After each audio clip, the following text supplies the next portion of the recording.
तर आता आपण जाऊया पुण्यामध्ये विसर्जन मिरवणूक ही रंगात आल्याचं पाहायला मिळतंय। मानाचे 5 गणपती काहीच वेळात हे आता विसर्जन मिरवणुकीमध्ये सहभागी होईल। आता आपण जाऊया आपल्या पुण्याच्या स्टुडिओमध्ये, ज्या ठिकाणी आमचे सहकारी निलेश नातू आपल्या सोबत जोडले गेलेत। निलेशजी, धन्यवाद। स्वागत आहे मंडळी तुमचं पुन्हा एकदा। जय गणेश, जय महाराष्ट्र। ग्रामदैवत श्री कसबा गणपती यांचं प्रस्थान मिरवणुकीला सुरुवात झालेलं आहे। या आगमन सोहळ्याची आज सांगता जरूर आहे, पण उत्साह काही वेगळाच आहे। अप्रतिम असं हे वादन आज आपल्याला पाहायला मिळणार आहे। 3 पथकं आपण थोड्याच वेळापूर्वी पाहिली होती। ठरवलं गेलं होतं की यंदाचं वर्ष वादन हे बेलबाग चौकातनं सुरू होईल, जे की 9:30 वाजता अगदी ठरल्या वेळेप्रमाणे सुरू झालेलं आहे। 3 पथकं एका पाठोपाठ आपण पाहिली होती। सर्वप्रथम होतं रमणबाग, त्याच्या मागे होतं रुद्रगर्जना आणि नंतर होतं परशुराम। ही तिन्ही पथकं एका पाठोपाठ एक वादन करून पुढे पुढे निघालेली आहेत। ग्रामदैवत श्री कसबा गणपती सर्व पुढे असणारे प्रमोद गायकवाड यांचं सनई वादन यांनी त्यांनी सुरुवात केली होती। त्याचप्रमाणे देवळणकर बंधूंचं चौघडा वादन हे देखील आपल्याला लक्ष्मी रोडवरती पाहायला मिळणार आहे। तर जाऊया सरळ सरळ लक्ष्मी रोडवरती आणि पाहूयात या सोहळ्याची दृश्य।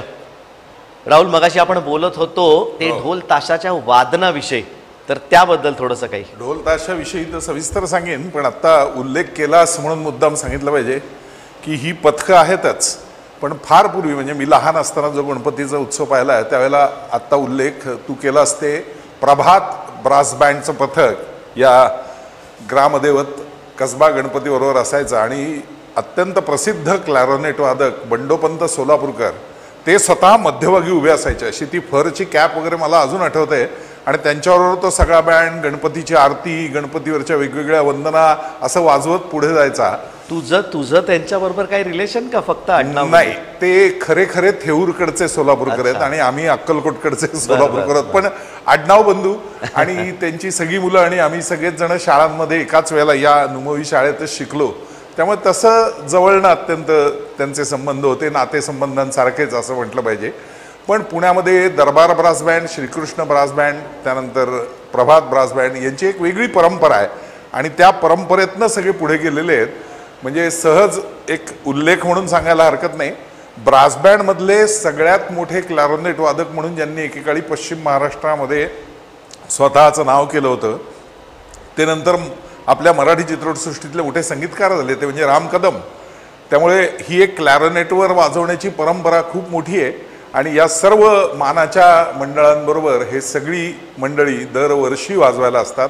अगदी शेवटचे 3 जसं मगाशी तू म्हटलास पुण्याचे अष्टविनायक, तर पहिले 5 आणि शेवटचे 3 यांच्याबरोबर ही पथकं आपल्याला दिसतातच। अतिशय वेगळ्या दिमाखदार पोशाखामध्ये त्यांचा प्रमुख माणूस मध्यभागी, आता त्याच्यात आधुनिकता आली आहे, आता सिंथसायझर वगैरे ह्या सगळ्याचा वापर सुरू झाला आहे, त्यावेळेला ते नसायचं। पण क्लॅरोनेट, सॅक्सोफोन हे सगळे मेन, ट्रम्पेट आणि त्याच्याबरोबर ढोल आणि इतर सगळ्या गोष्टी बँडमधल्या, पण फार सुंदर हे सगळा भाग आहे। जसा ढोल ताशाचा विषय आहे, मी मगाशी म्हणलं की त्याची परंपरा आणि सुरुवात ही ज्ञानप्रबोधिनीमधनं दिसते, पण नंतरच्या काळात हळूहळू पथकं वाढायला लागली। ग्रामीण भागामध्ये तर या ढोल ताशाचे वेगळे खेळ असतात। म्हणजे ज्यावेळेला या गणेशोत्सवाच्या आसपास काही लोक ढोल ताशा पथकांच्या स्पर्धा घेतात, तर त्या स्पर्धा बघण्यासारख्या असतात। त्याच्यामध्ये फक्त वादन नसतं, ही ग्रामीण भागातली लोक येतात ना, ती त्याच्यात निरनिराळे खेळ करतात। मग भावला भावलीचं जसं लग्न असतं तसं ते लग्नाचा अख्खा खेळ त्याच्यामध्ये उभा करून दाखवतात आणि हे सगळं ढोल ताशा वादन करताना करतात ते। किंवा डोंबाऱ्याचे खेळ जसे असतात त्या पद्धतीच्या कवायती करतात। काही लोक योगामधले असतात, ते त्याच्यावरती एकाच वेळेला ढोल ताशा वादन चालू असताना त्याच्यात योगा करून ते वाजवतात। हे सगळे प्रकार आम्ही आता इतक्या वेळा पाहिलेले आहेत, त्यामुळे मला असं वाटतं की ही जी आपल्याकडची पारंपरिक वाद्यांची एक मोठी अशी आपल्याला ठेवण आहे, तर त्याचा वापर या विसर्जन मिरवणुकीत होतोय, ही फार आनंदाची गोष्ट आहे। ही सगळी जी पथकं ज्यांचा आपण उल्लेख केला आता निलेशजी, म्हणजे रमणबाग असेल, परशुराम असेल, ही सगळी पथकं एकीकडे चालू आहेतच। अशी शेकड्यांनी पथकं आपल्याला या मिरवणुकीमध्ये आज दिसतील। त्याचबरोबर ग्रामीण भागातली जी पथकं येतात तीही बघण्यासारखी असतात। एखादी लहान मुलगी किंवा मुलगा असतो आणि तो त्यात 4 ढोल ताशावालेतले ढोल मध्यभागी एकत्र येतात आणि त्यांच्यावरती पाय ठेवून उभं राहून ती लहान मुलगी किंवा मुलगा ताशा वाजवत असतात आणि आम्ही पाहिलेलं आहे अक्षरशः तोंडामध्ये लोक तिला भेट म्हणून जे पैसे येतात ती तोंडात गोळा करत असते वाजवताना.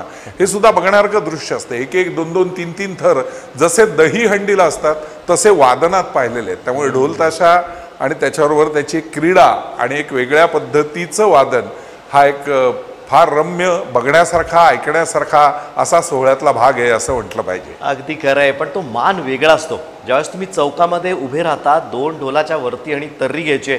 मी बरेच वेळा हा उद्योग केलेला आहे. तुम्ही म्हणताय ते अगदी खरं आहे. त्यावेळेस तोंडामध्ये तुम्हाला पैसे मिळतात, भले 50 असो 100 असो, पण त्याचा अभिमान वेगळा असतो. माझ्याकडे त्यातले काही अजून साठवून ठेवलेले पैसे तसेच ठेवलेत, पण तो एक मान नक्कीच मोठा आहे. आपण बघूया थोडंसं पोलीस प्रशासनाने ना या सगळ्यांसाठी काही सूचना दिलेल्या आहेत. त्या काय दिल्यात त्यावरती एकदा आपण नजर टाकूया.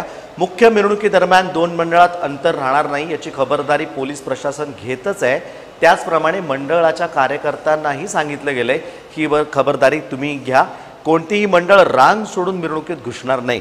म्हणजे जी रांग लावलेली आहे त्यामध्ये त्याचप्रमाणे त्यांना पुढे जावं लागणार आहे. प्रत्येक मंडळाने मिरवणुकीत जास्तीत जास्त 2च ढोल ताशा पथकं लावायची आहेत. त्यामध्ये हे अष्टविनायक जे मी म्हटलं पुण्याचं अष्टविनायक याला अपवाद असणार आहे. त्यांना 3ची परवानगी असते दरवर्षीप्रमाणे. पण त्याच्या व्यतिरिक्त जी इतर मंडळं आहेत त्या प्रत्येक मंडळाला लक्ष्मी रोडवरती जे येणार आहेत, टिळक रोडवरती येणार आहेत, केळकर रोड आणि कुमठेकर रोड या रस्त्यावरून जाणार आहेत त्यांना फक्त 2 पथकांचीच परवानगी मिळालेली आहे. पथकात वादक संख्यावरती थोडंसं उहापोह झाला होता. ती 60 असावी का 120 असावी का 150 असावी. तर कालच संध्याकाळची गोष्ट आहे. नवीन आता एक त्याच्यावरती एक पत्रक पोलिसांनी जाहीर केलेलं आहे. तिथे असं म्हटलं गेलेलं आहे की 100 ते 120 पर्यंत मर्यादा तुम्ही एका पथकातल्या वादकांची ठेवू शकता. राहुल, हा एक महत्त्वाचा मुद्दा आहे. कारण आपण आत्ता देखील पाहतोय रुद्रगर्जना पथक तिथे समोर आहे. तर त्यांच्याकडे ध्वज जर आपण बघितले तर कमीत कमी 20 ते 25 नुसते ध्वजवाहक आहेत. त्यामुळे ही संख्या 60 ही अगोदर खूप कमी होती असं वाटतंय. पूर्वीच्या काळामध्ये ही छोटी होती संख्या, हे बरोबरच आहे. आता परिस्थिती अशी आहे की ढोलांचं प्रमाण आणि ताशाचं प्रमाण, झांजांचं प्रमाण आणि ध्वजाचं प्रमाण, जरीपटक्याचं, या सगळ्यामध्ये एक समन्वय राहावा म्हणून ढोल ताशा महासंघाच्या अधिकाऱ्यांनी असं म्हटलं होतं की फक्त 60मध्ये आम्हाला काहीच करता येणार नाही. त्यामुळे ती संख्या थोडी वाढवावी आणि त्यामुळे ती संख्या वाढवण्याची मागणी शेवटी मान्य करण्यात आलेली आहे. फक्त त्याच्यामध्ये एक नियमात अपवाद जो केलेला आहे की इतर मंडळं आणि पुण्यातले महत्त्वाचे मानाचे यांच्यामध्ये पथकांमध्ये संख्येत 3 आणि 2, त्याच्या पुढचा एक भाग जो बदल केला आहे तो फार महत्त्वाचा आहे. बऱ्याचदा काय होतं, मंडळांना आपलं वादन उत्तम दाखवायचं असतं आणि म्हणून ते चौकात जिथे जास्त गर्दी असते तिथे थांबून स्थिर वादन करतात. तर वेळेवर मिरवणूक जावी म्हणून यावेळेला प्रशासनाने असं म्हटलेलं आहे की बाबा शक्यतो स्थिर वादन तुम्ही करू नका, चालत जात राहतच वादन करत राहिलात तर जास्त बरं. त्याच्यामध्ये ठेके बदला, ताल बदला, बाकीचं करा, पण एका जागी उभं राहून स्थिर वादन केलं की मिरवणूक लांबत जाते. आणि हा गेल्या कित्येक वर्षाचा अनुभव आहे. म्हणून त्याच्यात एक बदल हा पोलीस प्रशासनाने केलेला आहे.